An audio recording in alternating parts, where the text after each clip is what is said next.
MLS Aces episode 187. I'm still a little too slow on that draw to get it the tweet put out there on Instagram every single week, but we are here. It's the Lonely Man crew. I don't know what we ended up calling ourselves in the group chat, Jason. Jam but session, Jason, I think it's a good one. It's the jam session. It's the jam session. Or Jason, the jam. How are you, bud? You are in a new space, and that's exciting stuff. Yeah, new place for people watching. They get a little different views, I guess. I don't know. There's a window now. It's a super clean look. Like, you got a nice clean look going on. The beige wall is a nice look. The window's nice. I like it. Yeah, it feels good. I'm doing pretty well. I saw some live soccer. Chicago Fire? No. Actually, so yesterday I wouldn't call that soccer, but no, this was way better. I went to my neighbor's soccer game for she plays high school. Okay. At the high school I went there last night. She got 2 goals. She's like the best player. It's pretty awesome. Her name is Lily. So yeah, shout out to Lily. her. Shout out Lily, future NWSL star. I'm ready for it. Actually, maybe. I mean, she's really good. It's cool. Let's go for it. Tell her she needs to bag more than 2 a game, though. I need to see like 4 or 5. They won 7-0. I mean, she's pinging balls all over the field. She's great. All right. Well, shout out Lily. I mean, I'm here for it. I'm here for. I realize that like live soccer is just enjoyable at any level. It's just so much fun to watch. 100%. I've seen Roma, Real Madrid. I've seen NYCFC back when they sucked and didn't have anybody. I've seen high school games. It's just the environment's there. That's really it, right? Like, the environment for live soccer is there. So yeah, I've seen like Crystal Palace in Selhurst, and then I've seen high school games, I've seen college games, and I've seen MLS games. And honestly, like, sometimes I prefer the lower levels. If the crowd's into it and the people there are into it and you're into it, it's just that's where the experience is just awesome, right? Agreed. But you know who else loves soccer, Jason? Yeah. Edit Time Outfitters. Oh. They love soccer and they love supporting our show. If you guys don't know what Edit Time Outfitters are, they create soccer-inspired wristbands that Jason's about to hopefully pull up right now, because I forget mine every single week. But it's this wristband that is, comes inspired by your favorite team, your favorite memory of your favorite team, and all of that. So they have wristbands from your favorite teams. There you go. You'll never walk alone. I was going to say your favorite wristbands from your favorite teams across Europe. Jason's a Liverpool fan, so he has his "You'll Never Walk Alone" wristband. Yeah, we had a little rough patch there. Your women's national team, men's national team, clubs from around MLS, and more. There are tons of wristbands on their website. You just got to go to adatimeoutfitters.com. Go on there, use our promo code MLSAces, help us out, support us by, showing them that you listen to the podcast and you want to support us there, and also support them by getting a cool ass wristband for yourself, your friend, girlfriend, boyfriend, parents, brother, sister, whoever wants a wristband, whoever loves dogs. I mean, look, I wouldn't say like that's a thick ass wrist on a dog, but whatever. But put on their tail. But whoever you want to get it for, go to adatimeoutfitters.com. Use promo code MLSAces. Also, check them out on any social media platform, from Twitter, Facebook, Instagram, Added Time Outfitters, and you can check out all of the wristbands that they have, because cool as shit. Mine's in the other room, as it is every week, because I forget it every single day. When like, working from home just isn't like suitable for me, like wearing my stuff every day. Like, well, I just feel like why I need to. Yeah, like, I'm wearing basketball shorts and a t-shirt. Like, this is the extent of my outfit. Like, I don't need to throw on like a watch or like whatever. So I don't know. That was just a whole other rant. But mine is close, so I had it. If you guys also want to support us, find out more about us, maybe this is your first time listening to the podcast or watching the YouTube or watching the Twitch, whatever it may be, you can go to MLSAces.com. You can learn a little bit about us there. If you like us for some reason, for some crazy ass reason, you can go to patreon.com/MLSAces as well. You can support us with a very small dollar amount every single month. Support us, support Jason, because Jason needs it. Look at him. I mean, look at him. He's a poor starving kid right now. He he needs the money. Wait, whoa. I'm doing pretty well. No, I mean, I think I need the money. I'm going to be honest. But if you guys also want to support us, you can follow us on social media at MLSAces on Twitter, MLS_Aces on Instagram. Jason, you're at Jason V. Vang. You can see that if you're watching the YouTube and the Twitch. And then obviously Sam and Vaughn, who are not with us right now, they're not with us this week.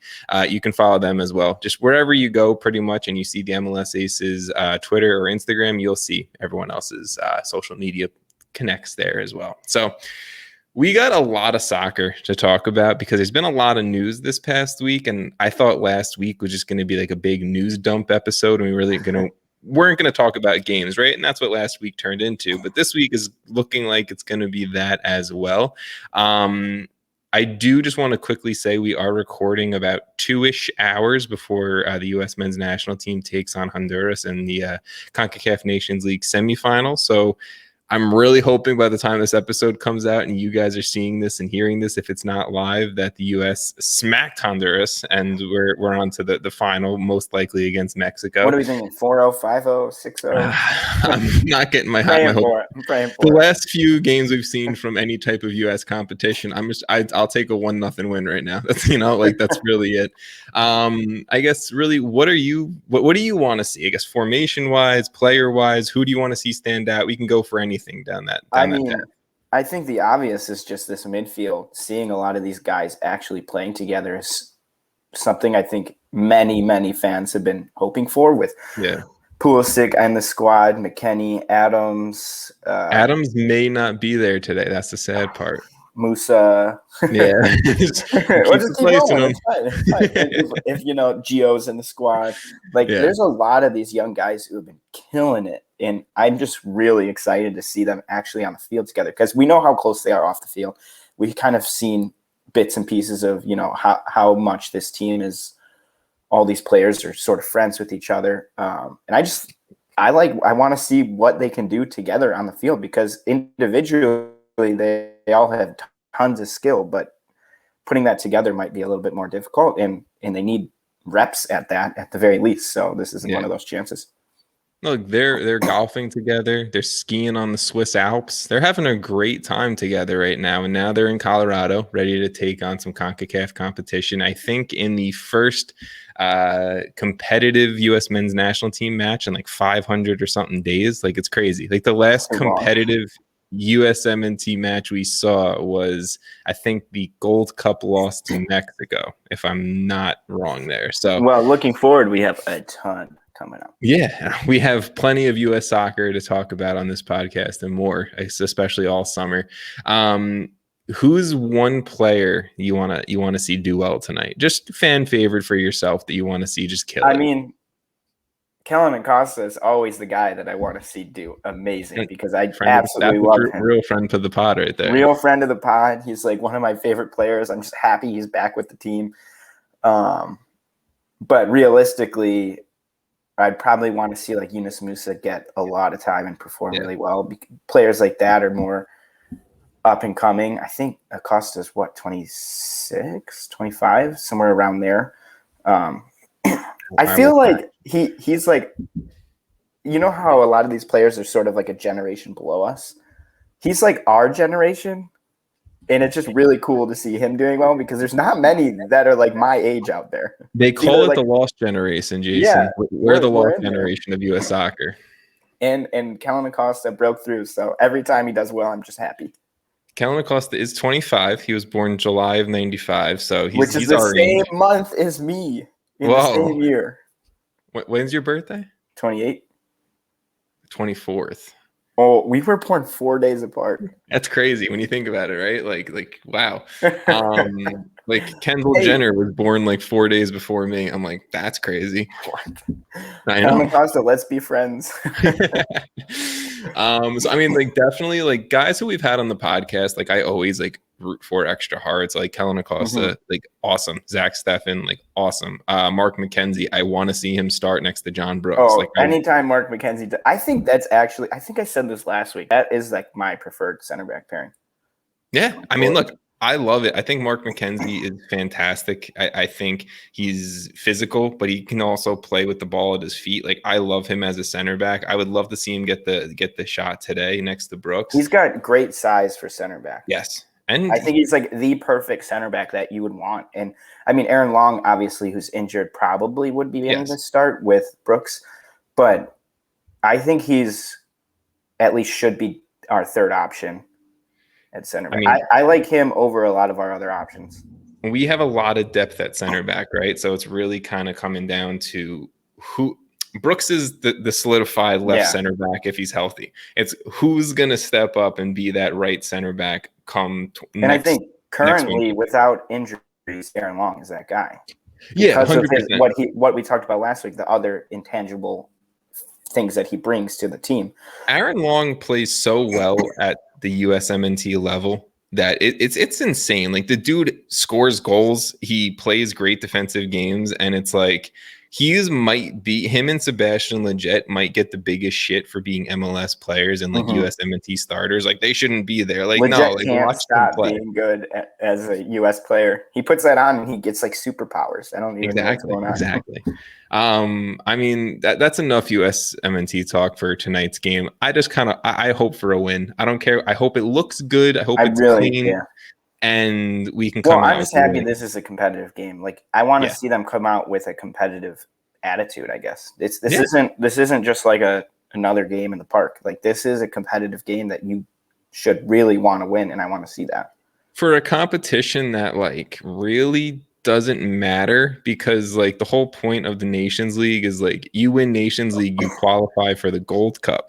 Well, the Gold Cup's in like 2 months. So like, I think qualifications already happen for the most part, right? So it's like it's a competition that doesn't matter. But look, if we can raise it's a competitive game, and I think if you're gonna just write off this as a competitive game, it's like, where did you stop? It's like, competitive game, put all your effort into it, regardless.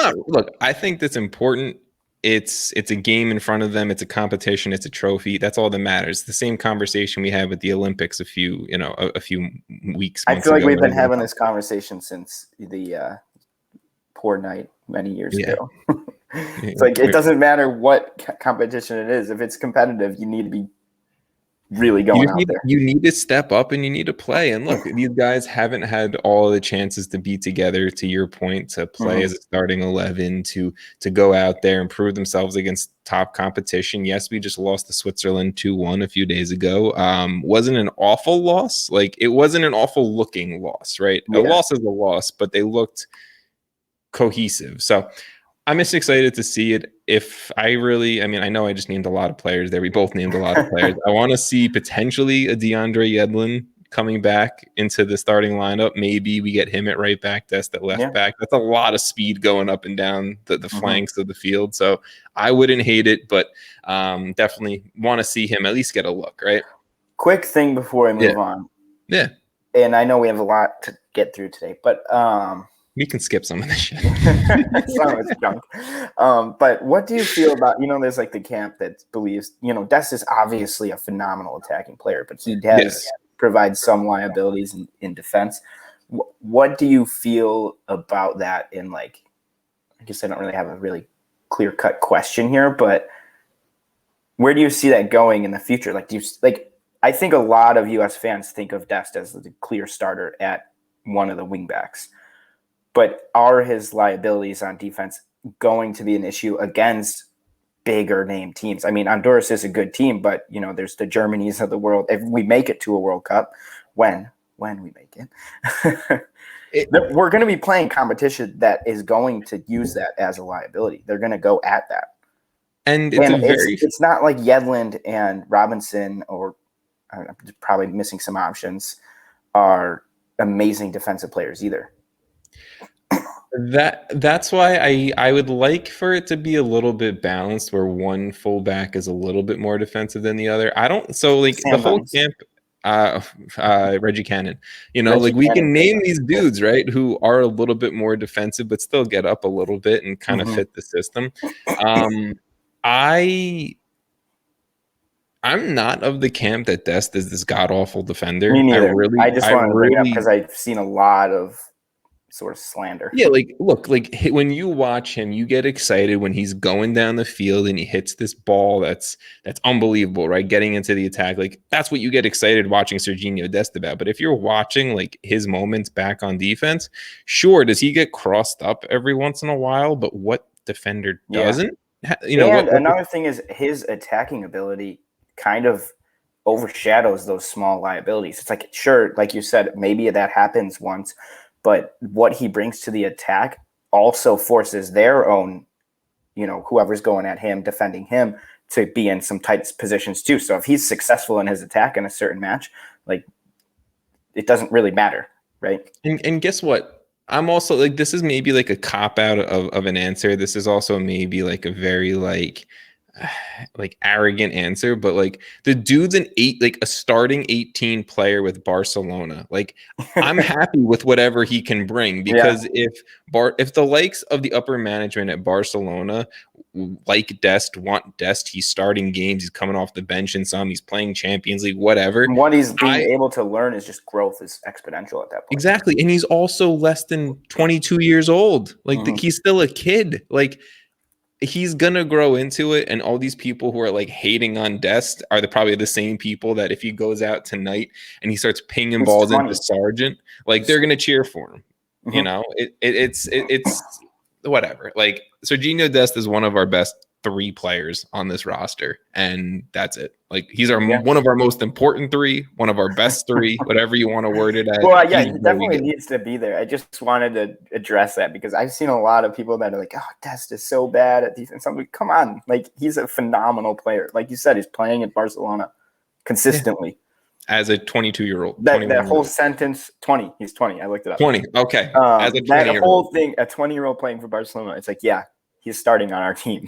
20-year-old American playing for Barcelona. Let's edit that sentence real quick. Just keep adding words. Let's continue with this USMNT talk a little bit, turning it a little bit. Something I wanted to lead the show with, but then I was like, I should probably mention that we're recording 2 hours before, you know, a USMNT game. But we have, and I have to make sure I word this sentence correctly because there's also a lot of fucking shit going on Twitter about this. We have the first ever USMNT capped player who is a male to win the UEFA Champions League. Christian Pulisic, our boy wonder, he won the Champions League. I mean, that was probably the biggest news of the past week. We saw him dancing with Azpilicueta and Mason Mount and everyone, right? We saw him celebrating with the cup. I love it.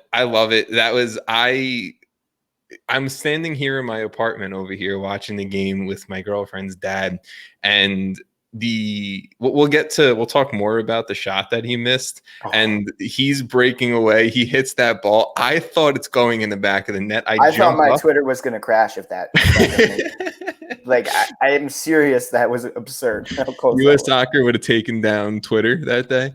I think so.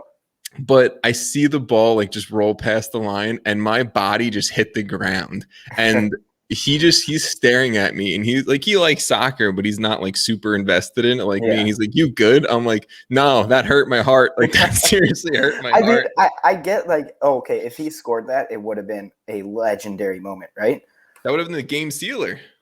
Yeah, but at the same time, the fact that he was even in that position against Manchester City in a Champions League final is absurd. It's like I can't just write it off. It's like, oh, he missed a shot. Like, sure, it's like sad. Oh, if he made that, it would have been historic, right? Like, would have been one of those memories that we had forever. But the fact that he was even in this game, played significant minutes, like I'm bummed he didn't get the start. Personally, I think he should have, but I'm also biased like crazy for this. But they won. He won a Champions League. He wore a USMNT hoodie. Like, what more can we ask for out of the guy? He's amazing, and he played a pivotal role in getting them there. I mean, see, that's the thing is it's not like he's just this random sub that came on, right? Like Tuchel was finding a spot for him coming off the bench, and he was playing. He started some of those games. Didn't he start the semifinal? He started one of the legs of the semifinal. He scored against Real Madrid. Yeah, and then it's not like he just walked on as like a sub in the end of the game. Like, no, he played significant minutes for a Champions League winner. And for all and like, I feel like there's been a lot of talk like the past year or 2 years that like Christian Pulisic like is overrated. He's not our best player. Like we have other options, blah, blah, blah. Like Christian Pulisic is an absolutely fantastic, like world-class player. And he's playing at a top team in the world and he's getting minutes and he's winning Champions Leagues. Like he is fantastic. I don't think it's a hot take, but I don't know why people are saying like, oh, he's overrated. Despite some injuries he's had, I think he still is the best U.S. player currently, and he has the potential to still be even better. If you want to, I think he has the highest ceiling on anyone on the team. Ooh, that's a tough one. Highest ceiling. I think there's a couple people that I personally have argued with myself about, like when I'm taking a shower or when I'm going to bed. I'm like, man, who is that? Like those are the conversations I have. But like, I think Adams has potential to be one of the best. I think Mckenzie is up there, but I mean, I'm just naming these big names. I think Pulisic, I don't know. I think he has the highest ceiling. If I had to pick highest ceiling, I'd say Adams or Pulisic. Adams is the only one that I would like that I actually get confused about because I think he is phenomenal. When he's at his best, he is dictating entire games at the highest level. Mm-hmm. So that one is like, I think the easiest one to argue. Well, I love this conversation. I think Adams and Pulisic are probably the 1 and 2. I just don't want to take away from Pulisic's moment. Like, dude won the biggest competition in clubs in club soccer. Like, World Cup next, baby. We'll come back to this because I want to hear what Sam and Vaughn have to think as well. Exactly. But like the highest ceiling argument, I mean, obviously we're just kind of projecting. It's not. Yeah, of course. Just opinions, but I think that's an interesting argument to have because we have a lot of players who have. I mean, Dest has a pretty high ceiling, given that he's playing with Messi at Barcelona. But what's his ceiling past this? Like, that's the big question mark about this. I think a starter for Barcelona. But I don't mean solely as, you know, like what position are they in with their squads. I think it's more so, and like what competitions. It's some of that, but it's also like what do they do on the field just skill-wise. It's like I think Pulisic has another gear to go to where he's 100%. Even better than he is.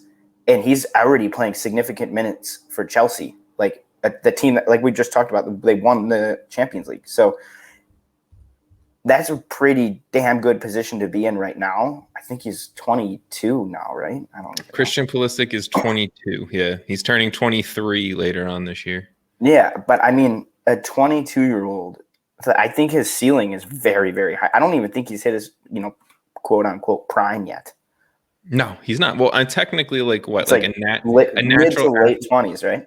It's like 24 to 28 is like a natural athletic prime, right? Yeah. So it's like somewhere in that range is when you're going to find that. But all I got to say, in 10 years, are we looking back at Pulisic like this is the best U.S. soccer player we've ever seen? I mean, I've already come out and said that I think by the end of his career, because look, in 10 years, he'll be 32, 33, still potentially playing soccer. Like, right? Like that's not still like potentially a very good player. Like what is Messi? 34, I want to say. I don't know. He's 34, 35, but like you've seen players play into their mid 30s, and like that's the crazy thing is we potentially have another decade of Christian Pulisic. I mean, Zlatan's playing at 40. I mean actually quality minutes. Yeah, you know, but you're right. He's actually just an enigma of a human being. I'm excited. I'm excited to see what the future holds. And this was just another amazing moment. Like the pictures of Christian Pulisic with the Champions League trophy is just unbelievable. And I've said it before, I'll say it again. I think by the end of his career, he will be the greatest U.S. men's national team player we've ever seen.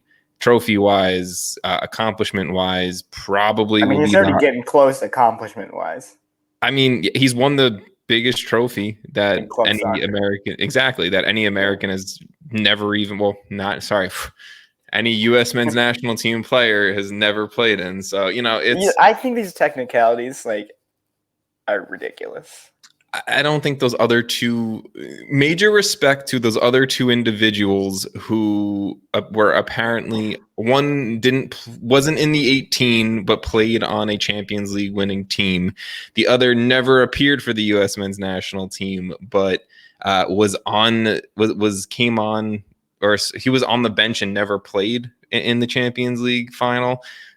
Major respect to them and their careers and all of that. Like, congratulations, but like, no, like this is this is different. The moment. This hits different. Yeah, this is the moment. So Christian Pulisic is a Champions League winner. Unbelievable. And I feel bad for Honduras' right back tonight, because the dude's probably feeling lit right now. He's probably going hard. To stick with the, I guess, U.S. men's national team train, but try to go into MLS more. Daryl Dike had some news popping off around him this past week. Barnsley in the championship, who do not get promoted to the EPL, did not pick up the loan to buy contract for Dike. He will return to Orlando City after this international window. So we got two scenarios that could pop off. One, Daryl Dike plays with Orlando City for the rest of 2021. In which case, just write it in. Yep, Major League Soccer should be scared. Or two, the reason why he wasn't called in for this Nations League camp, and the reason more likely scenario, I think. I think this is more of the likely scenario. The reason why he wasn't bought was because Barnsley, didn't get promoted, so they didn't have the extra cash, and that he wasn't called in for the Nations League roster and the Nations League 2 games because he's potentially getting sold soon to a European club. A EPL club, Bundesliga club, apparently are, inquiring Orlando City about Daryl Dike. I guess I don't even know where to go with this, but like, I think Barnsley are dumb. I get it. They don't have the money, but they're dumb. I don't think they could. I think they probably want to. I don't think they can. They didn't get promoted. They don't get like the $150 million that you get when you promoted. They're stuck. This would be what do they want? 20 million? I think it has come out and said there has been a message come out to say that a minimum of 20 million is for Daryl Dike. Barnsley's biggest signing is like 1.5 million. Like, are they just going to blow? That's absurd. That's just not realistic for them. If they got promoted, I think he would be there. I mean, he was their best attacking option by the end of the season. So I mean, I think he would have his growth in that league. I just don't think they can afford him. I don't think they're dumb for not getting him, because I just don't think they can get him. But like, I would have gotten every bank loan imaginable to like. But then what if they don't get promoted again? No, you get this dude and then you sell him. Fair. Like, get this dude and then you make the fucking profit. You don't guarantee the profit, right? If he has a bad season, or if he gets hurt, or that champion, that is a hard league. That is a lot of games. Pretty much. Well, one, I want to just say, fact check that Barnsley's highest ever purchase was for a striker. I'm not even going to try his name. $2.48 million. So you're multiplying that by 10. Let's just round it down. 10. Yeah. So that's absurd. That's an absurd growth. So, I mean, I just think you have to try to find some way to do it. At the end of the day, Orlando City is going to get a payday, because I think if Dike plays again for Orlando City, and that's a big if, I think it's like one game. And I think this guy's gone to Europe. I honestly don't even think he's going to play a game. I don't think so. I really think he's just going to kind of maybe just train with the team and stay fit until, until someone comes calling. Teams are definitely calling, and Orlando City's definitely just trying to find the best. Well, that's the thing, is because like Orlando City, when all of this came out, never said like Daryl Dike is returning from his loan. That was not the social media post that came out. Maybe I'm reading too much into a social media post, but they said update on Daryl Dike situation. Like, I don't think you word it like that. I feel like they don't think he's playing. It would have been like, guess who's coming back? This is big news, because Dike is a huge piece. Yeah, like guess who's back? Like we're gonna win every game. Like, yeah, you know, we just brought back our absurdly great goal scorer. you know, it'll be interesting to see what happens. Apparently, I think from everything that I've been reading, you know, Everton is very interested in Daryl Dike, which would be awesome to see. You know, we'll see. I mean, that's a pretty big club for someone going from college soccer 2 years ago to be playing at. Yeah, you know, so maybe I may be not thrilled about the Everton situation because, like, I want to see, you know, the manager that ends up with Everton now that Ancelotti's gone. But you know, we'll see. We'll see. Other Newcastle, I think, is calling too, so maybe Crystal not. Palace should be calling. Yeah, I want him to go to Palace. DK Zaha. Zaha's best player he's ever played with. Sorry, Wan-Bissaka. That's the DK situation. We'll see. Probably more news coming soon around that. And to stick with U.S. men's national team strikers, let's talk Jozy Altidore because this situation is very interesting. Last week. It's kind of shitty, right? Last week, there were some reports coming out that Jozy Altidore has been fighting with head coach Chris Armas, and that, you know, Armas and TFC asked Altidore to be trained by himself, like you're not training with the club, whatever it may be. It was just reports, so I didn't really want to talk about it last week. But then this current week, GM Ali Curtis of Toronto FC came out and announced that Jozy's future with the club will be decided during this international break. Now, Jozy's on a very big contract with Toronto FC. Not many people around MLS are probably going to pick that up. Maybe a rare few, especially with Jozy's, you know, injury past and everything like that. I don't know. Like, what do you make of this situation? Because it's so interesting that, like, you know, at the end of the day, Jozy's a club legend, right? Like, that's crazy. This is like worst case scenario for Chris Armas in his first season. Yeah. And also, this is like, I would be, oh man, this is brutal. Did you see the you know, Quentin Westberg, the goalkeeper from the past 2 seasons?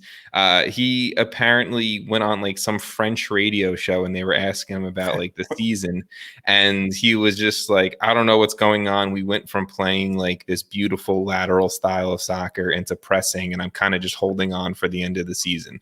Like, that's not great from like a player coming out and saying that. Like, Chris Armas, like, he's clearly not fitting in. Yeah.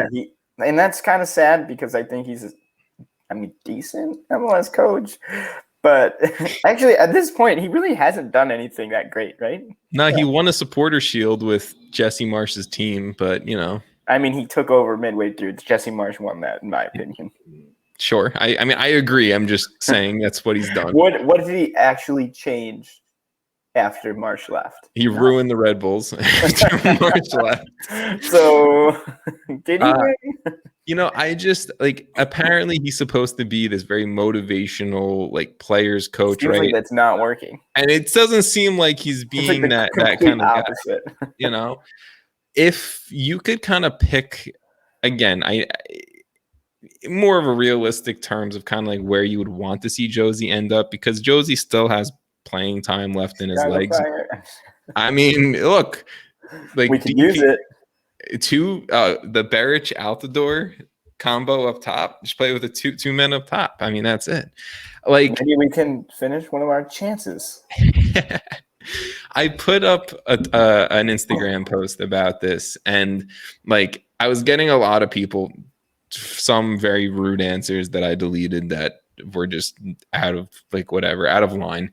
Others were saying, like, you know, bottom tier MLS team like FC Cincinnati or the Chicago Fire, whatever. I want to reunite with Greg Vanney in LA. Chicharito, Jozy Altidore. Who says no? I don't hate it. He's coming off the bench. Greg Vanney knows how to coach him. We've seen it. I really don't hate that. That would be, I think, the best spot for him. I mean, I'm like, I didn't even think about it, but like, I'm kind of sold on it. I mean, I don't have to do much selling. It's a pretty easy scenario for him. I wouldn't hate bringing him back home to the Red Bulls. Yeah. I know Fabio's up top, like dishing shit out left and right as somehow a creative striker, but like bring in Jozy and let stop scoring though. I don't want him taken away from that. No, Jozy will hold up play for Amaya and Clark and whoever else wants to fucking run forward. I think that actually would be a pretty good move. I would like to see that. Bring him back to the old Metro Star days. That's what we need. Jozy Metro Stars. Best Jozy we've ever seen. All right. That's really it, Jozy. I mean, it's interesting. It's weird that, we always say, like, I always say that, like, I want to see a villain in MLS, and I think Jozy Altidore and Zlatan have probably been the closest thing to villains within the league. And it'll be interesting to see if he, like, gets released and he doesn't go anywhere. Like, that'll kind of suck and be sad to see. That would be weird. And they just, like, kind of retires? Well, I think he has some rumors around Liga MX teams interested in him too. Wouldn't hate it. No. But we'll see with El that Paso situation. Locomotive. You wanna go into that news? We can go into it. That was great. Wow. Yeah, that was fantastic. So El Paso Locomotive star goalkeeper Logan Ketterer is heading back to El Paso after his short-term loan with the Portland Timbers. Kind of sucks that like we spent like 20 minutes talking about him like 2 weeks ago or last week, whatever it was, and now he's going back to El Paso. Guy's fantastic, and I think he deserves a long-term MLS shot. 3 games. I'm actually bummed this ended this early. I was kind of surprised. So apparently I didn't read from the beginning that it was a short-term loan, and apparently after this international break, they're expecting one of their 3 goalkeepers that are out to be back from injury, and especially with the 19-year-old kid that they have, that's at least 2 keepers on the team. You're good. Yeah. But Ketterer, he did well. 3 games played, 2 shutouts. He allowed 3 goals in his last game to the Union. So tough team. That's nothing to feel bad about, especially because the Timbers have like 80 injuries on the roster. So, you know what, Logan Ketterer, I want to see you back. Don't know where. I just want to see you back someday. That's how I feel. He also had to play 3 games against like some of the top offenses right now in MLS. Some people might say that, well, the Philadelphia Union loss, that was just bad, right? Some people might say he got lucky with the shutout against the Galaxy because that was the whole Andy Polo, Derek Williams fiasco. So a 10-man Galaxy team, but you still have to face Chicharito. But he did step up and he saved the PK against Wando. I mean, that's a moment. Yeah. I would save that. I mean, getting a shutout, like just trying to belittle that is kind of silly. Like regardless of what you face, what you have to face, and he 2 wins and a loss against those 3 teams, I think Portland would take that every time. Yeah, no. And, like I said, I want to see him back. I don't know where. I don't know how. Don't know what's going to come from it, but I think he proved himself enough to at least be a backup on an MLS roster somewhere next season or this season. Who knows?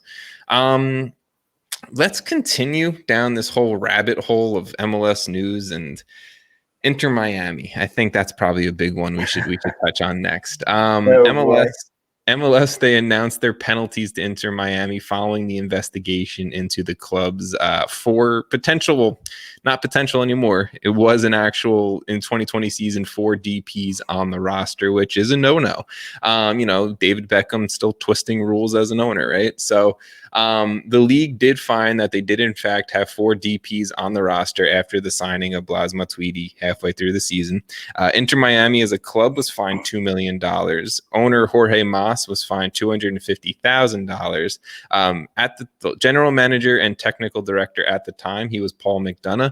Paul McDonough has now been suspended through the 2022 season. And to start the season, McDonough was the technical director for Atlanta United, and they recently let him go following the news of this investigation. And the club's allocation dollars is now reduced down to $2.2 million for the 2022 and 2023 season.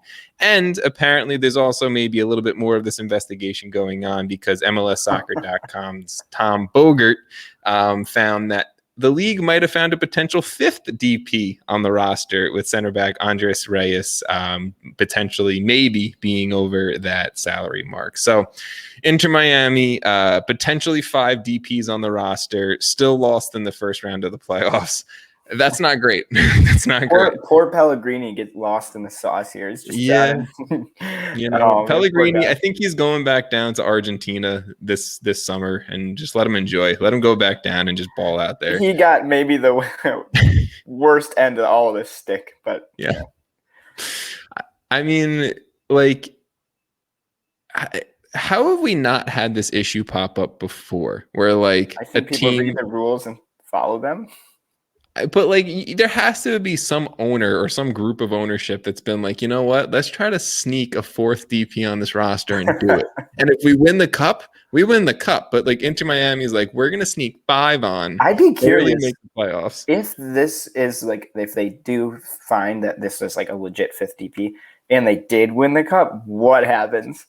It's like NCAA. They take away any remembrance that you were good. Just like, no one's here. There was no winner last season. You know, I don't know. It's a crazy situation. Like, not that $2 million fine to the club is that big of a deal, or 250,000. Yeah, I don't think that even. And the rest of the ownership group, like Jorge Mas getting the 250K, like that's probably not that much money out of his pocket. You know, the allocation stuff, that's kind of big. You know, that's going to hurt them in the long run. But, you know, if this rumored report of Messi coming to Inter Miami comes true, it's fine. Who cares? We don't need allocation money. We got Messi. You got a 37-year-old Messi. Hey, so there was this report coming out of, I think the name of the publication was Messi's only 33. That's actually absurd. You know, he's younger than Ronaldo by like 6 years or something.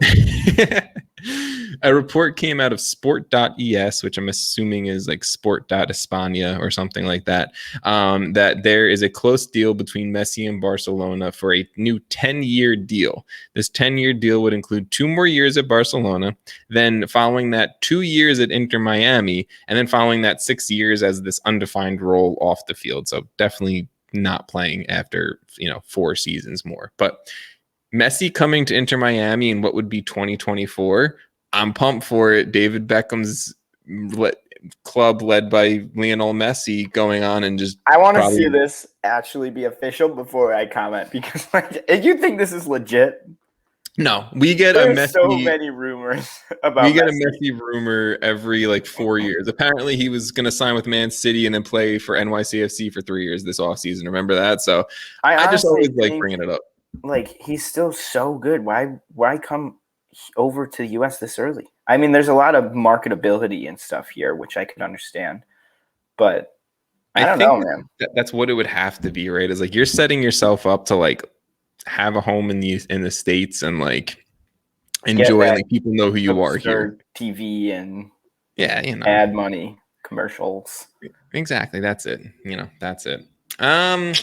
Where can we go next? Because there is just paragraphs on paragraphs here. Is there anything that's you decided to name every player on every team, so well, we can go into that. So obviously there's a lot of competitions going on around world soccer.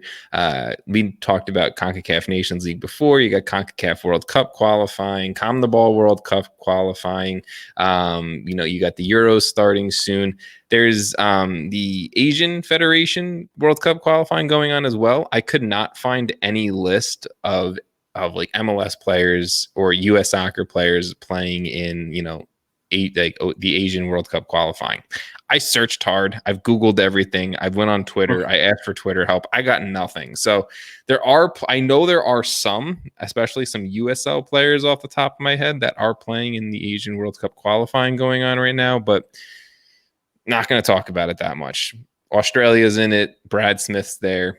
I got that one. But let's talk about the rest of these guys.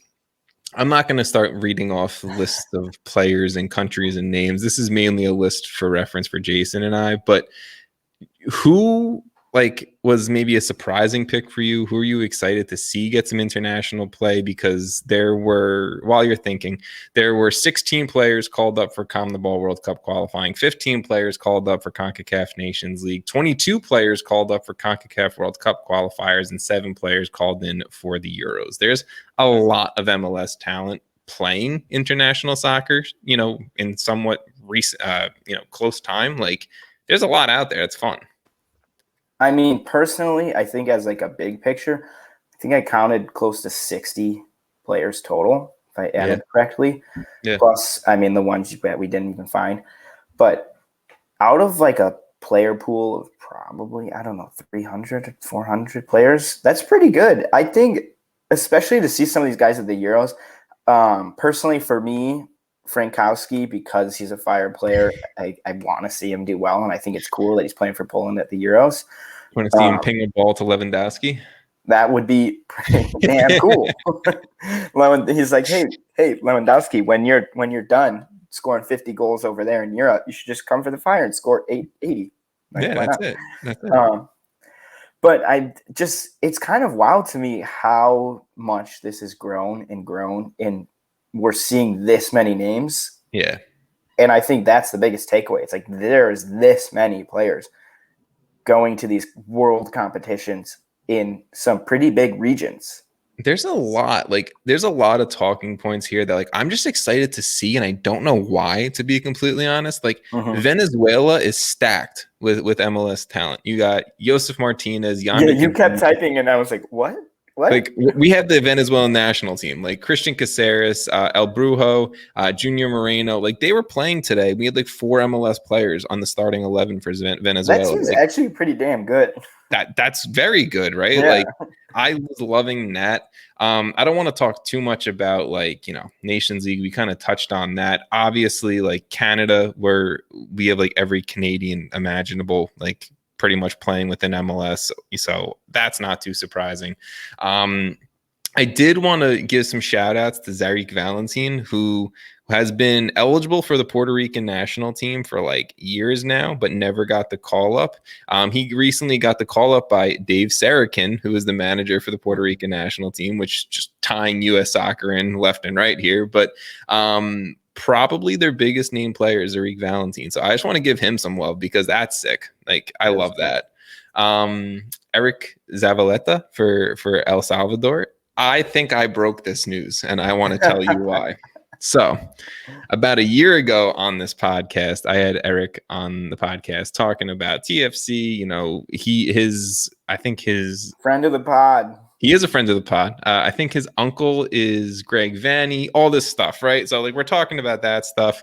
And I looked it up, and he had eligibility for El Salvador at the time. He'd never got called in by the U.S. men's national team, all this stuff. So I was like, are you open to, if El Salvador comes calling, like, would you be open to playing? And he was like, yeah, like I would be open to playing. Like, I have gotten a call here and there, but like nothing official, like whatever. He's like, because I have the American background, whatever. We get off the call and he starts talking to me about it. He was like, yeah, like it could be actually become a reality that I'm playing some international soccer soon, all this stuff. So Eric Zavaleta, I mean, like, I think I broke the news that he was getting called up. Yeah. That's pretty cool. It's not like he probably said it anywhere else or anything, but I'll Perks take of having friends in the pod. And then the last one that I wanted to bring up, I thought was pretty cool, was Daniel Gazdag for Hungary.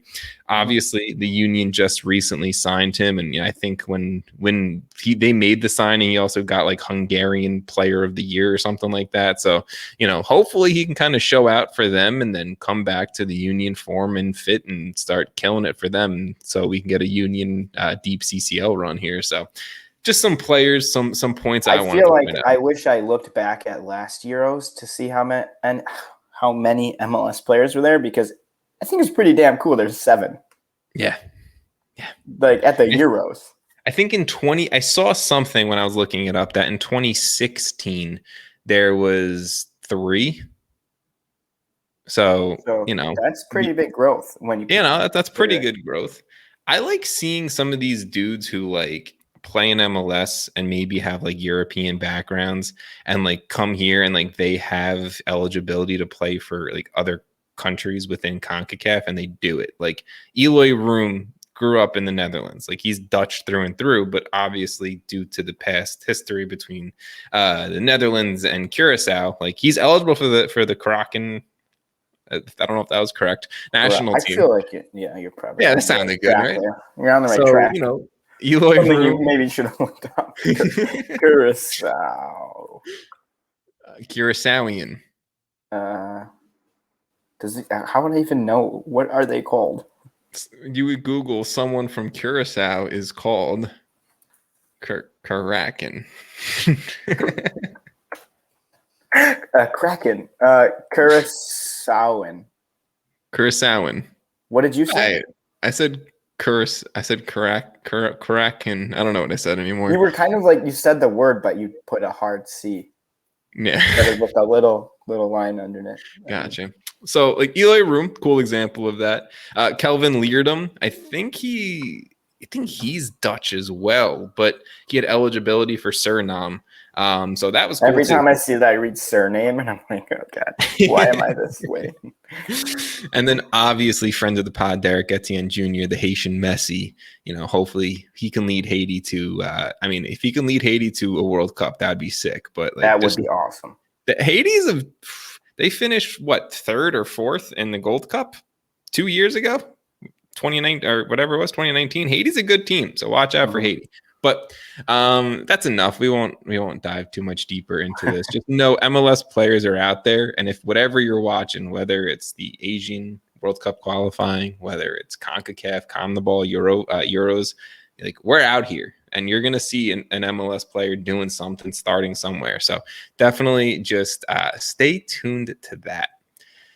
I think I want to go into the new news that popped off today about DC United. I don't know if you saw this. This was very recent news that came up, but apparently NFL running back Mark Ingram, he is buying stakes into DC United. He played for the Baltimore Ravens last year, so that's probably why he's familiar with the team. But apparently, with him buying stakes into the club, this will vault the club value to $710 million, which would be the highest value of any MLS team all time. That's not a bad little price. Good for you, brother. Good for Mark Ingram that he has the money to do that, and then good for DC United for getting a major payday into some ownership. I really like how. James Harden, I think he owns part of Houston, both Houston teams. Yeah, well, I guess it's like one group. Yeah. But I like how a lot of these. There's more that I just can't. Kevin Durant, with Philly. Oh, with Washington. No, Philly. Yeah, because he's from the Philly area. I know he's from the Washington area. I don't know why Washington. He bought Philly. Didn't he do the Spirit also? Didn't he? Maybe. I did not see that. Why did I see something with Washington? Who just it's gonna bother me. Right. But Steve Nash also for the Whitecaps. So the Brooklyn Nets have 3 MLS owners within their organization. You know what? Cool. Maybe that's why we should root for them. Yeah, the Knicks. Kevin Durant buys stake in Philadelphia Union, DC United, and Washington Spirit. Oh, okay. So it's just like, I'll just buy for everyone. MLS is one single thing, right? So it is what it is. I'm surprised he did the Union. He's from DC. Yeah, no, he's from PG County. Sure. I know this. I'm a DC expert. Parental guidance county. Yep, PG County. What up? That's all I got. But yeah, a lot of celebrity owners in MLS, so that's pretty cool. Mark Ingram just kind of. How many listeners do you think we have from PG County? Probably 0. I've never even heard of this county. I'm sorry. You want to know what? The only person who would have got that reference is a few of my friends from college and Sam. Sam would have been yo, PG County. He would have got it. Because Sam is kind of in that area, right? Yeah, exactly. Maryland. I don't know. Well, he knows it. I think I've had a talk with Sam about PG County before. All right, let's steer away from PG County. Not much other news going on, so I think we're gonna kind of wrap things up with some quick fire topics. Thierry Henry, he's back in the coaching ranks. I'm shocked. I'm flabbergasted right now. I don't know if you can see the Cooligans called this, right? Yeah, the Cooligans called us, right? Like no shit, this dude just didn't want to be in MLS anymore. Like It was so obvious. It was so obvious. I'm sure there was some aspect of like he did miss his family and all. I'm sure, and I'm not taking that away from the dude, but he did not want to be a manager within the confines of MLS. Like he just didn't want it. But he's now back. He is an assistant manager with the Belgian national team, with where he was before Club de Foot Montreal and before Monaco. So maybe he can get a little bit of a refresher in how to manage there, and we'll see if he ever decides to come back. He's even any good at managing. There were some moments for Montreal where I felt like there were some moments for Monaco too, if I remember correctly. I don't really watch that much League On, so I can't tell you. I call it League One. I watched a lot of Lille this year. That was I cannot be bothered to really put that much effort into that. Sorry, PSG fans. Yeah, other teams. Hey, Lille won. Lille, true. Tim Weah, baby. Tim Weah lifting a trophy. Can't be another one. Another one. Vancouver Whitecaps, they made some noise. They acquired striker Brian White from the Red Bulls for $400K in allocation money, which I think that's a lot of money for Brian White, but to each his own. It's also a no-brainer for the Red Bulls because they got way many strikers. The Red Bulls have 17 strikers on the roster. For that. Exactly. And that number could raise to $500K if certain performance things are hit. For those of you who don't know much about Brian White and why we're kind of shitting on him, or I kind of shitting on him, 25-year-old striker, 15 goals and 4 assists for the Red Bulls in 51 games. He also came up through the Red Bull 2 system, so that pipeline, 11 goals and 5 assists in 28 games for Red Bulls too. This season he only has 1 assist in 5 games, not really playing much under Gerhard Struber, so smart to kind of really get him out of there. I think he's got a place in MLS. He's good, don't get me wrong. I think this was a no-brainer move for the Red Bulls. Like it's a lot of money to pay for someone of like this medium quality. I think, so the Whitecaps under Marc Dos Santos, and we've talked about it a lot this year, so I don't want to beat a dead horse, but like they're playing a 4-4-2 consistently, right? They've had good moments under it. I think just keeping it consistent is going to do things well for Dos Santos. At least he's showing a style of play. I mean, they have some attacking options. Like I want to see what he can do with a guy like Lucas Cavallini. That's what I'm saying because with better players around him, I think he could be a very solid piece, but I don't think he's going 15-goal seasons. No, and I don't think that. Put that, and he's going to score 15. hey, he's American. I'll take it. But I don't think that they've ever had like a true striker or a complementary striker playing next to Cavallini. Right, Cavallini's their star. Right, at the end of the day, he is what it is. I think if you can fit Brian White in there to play next to Cavallini and it's working out, I think that's great. I love it because right now they got Tosaint Ricketts, Theo Bair at striker. Not that those are bad players. I like Theo Bair. Theo Bair is good. He's just young, and Tosaint Ricketts a little old now, right? So it's not like the St. Ricketts that was banging in goals for TFC when they were the best team in MLS, right? So that's really it. RSL, they went out, they signed a center back. Neither of us are going to know much about this guy, but I kind of just want to mention it on the podcast. You mean you don't watch the Greek Super League? Yeah, big the long P team. You don't even write it down. That's how much you didn't want to pronounce it. Didn't even want to go for it. But they signed Croatian international center back Toni Datkovic from the Greek Super League. 27 years old. International, one cap. He's an international. He's an international. One single cap for Croatia. Dude's an international. I wonder what year that was. I'm going to look it up.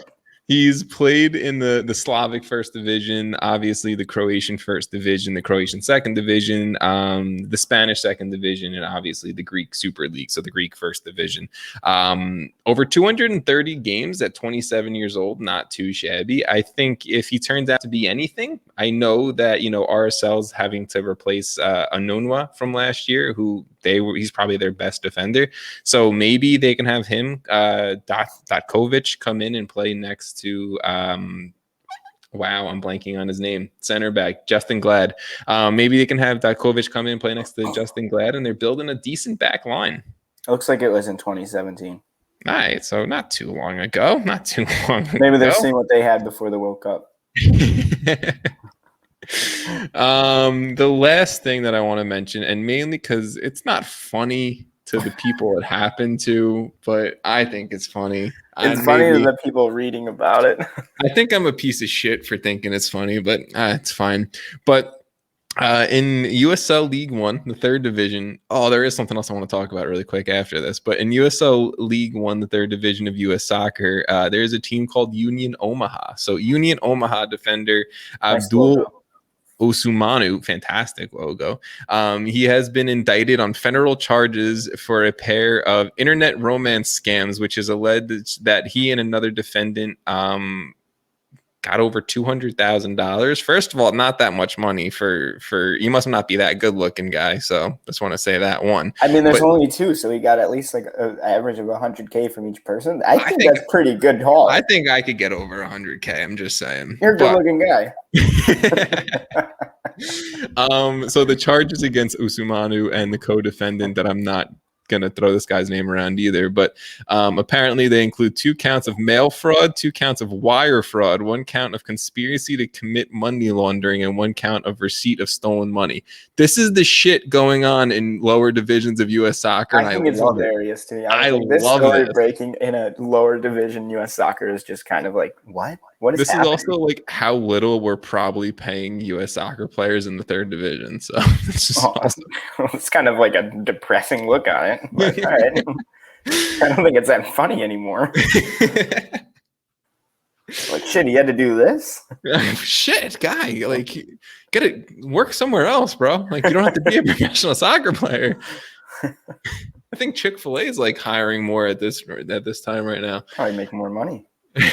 McDonald's is definitely like $20 an hour, so I think that might be a viable career path. But let's finish up with another report, but reported by Jeff Ruder of The Athletic. So pretty, solid name within the U.S. soccer world. So this is most likely true. And we had a little bit of a rumbling of this last year.